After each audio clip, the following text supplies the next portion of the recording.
Alright guys, welcome back to Gephi. For those of you who came directly here and missed yesterday's video, I'm using a network visualization software to map out appearances by YouTubers on other YouTubers' channels.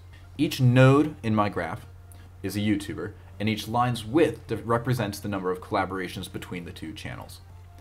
With the algorithm I'm using called Yifan Hu, things have been automatically organized, and how close the nodes are to each other is supposedly how close they are in a relationship.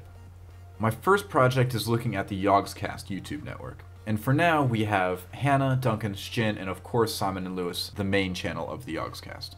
And this video is just going to look at an overview of all 4 years of the channel's existence, from 2011 to 2014.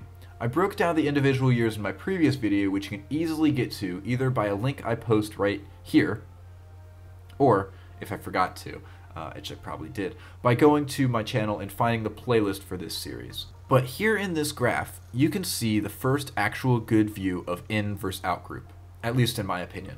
As you can see, the circles are in 3 colors, identifying the 3 different groups that I've created.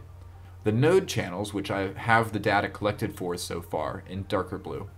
The guests who have appeared on multiple ones of these channels, in teal or light blue or whatever color you want to call it.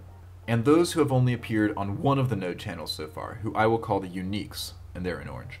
We can see here in the uniques the potential for different networks of YouTubers and connections between them with the Yogscast. We can assume that the Yogscast will be mostly together as one network, but certain uniques such as Sjin is definitely going to have his own network as well. Though, knowing his videos, it will be hell marking down his collaborators. There's so damn many, and his videos are so short. But anyway, I haven't talked much about the individual teal and orange nodes much for the simple fact that I haven't looked at their channels yet, so their data is incomplete.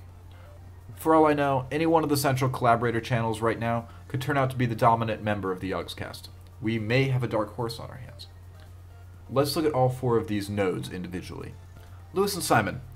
As can be expected, these guys are the lords, with the most collaborators. There are only 3 collaborators who do not have an appearance on the main channel. Teep, Xylus, and Varida. I don't know how to say his name. This channel also has the greatest number of uniques. Hannah. Though part of the first triumvirate of power with Duncan in the main channel, she has since then kind of slipped into the background a bit. She and Sjin share Xylus and Teep. Wow, that was a tongue twister. She also shares Ravs with the main channel, and the rest of her collaborators appear on all 4 channels. I like her network actually. It's very comfortably diverse from an organizational viewpoint, if that makes sense. Sjin. Forever the underground rebel, his secret is revealed in Gephi. Sjin has a huge spread and has in the past year recruited an army of uniques to build his portfolio. One can only wonder what will happen this year. Personally, I think he's got the main channel on the defensive, what with all the lucky blocks recently. What a cash cow. And finally, Duncan. Dunk. He's got a very close, strong group of collaborators, but I will never see him as more than a main channel light. Together forever since day 1, or I guess year 2, because Duncan started in 2012, get it? But let's just day 1. His strongest link besides the main channel and Sjin is Kim. It'll be fun to see when I add her channel to the network whether she chooses to go with Hannah or Duncan as the closer network though. Girls team or boys team? Which one will Kim join? So there you have it, 2011 to 2014 and the progress of these 4 channels of the Yogscast. I hope you guys have been enjoying this series. I know I really am, having a lot of fun with it. Let me know who you would like to see added next week, and yes, I will be back next week, and I will happily oblige. But for now, thanks for watching.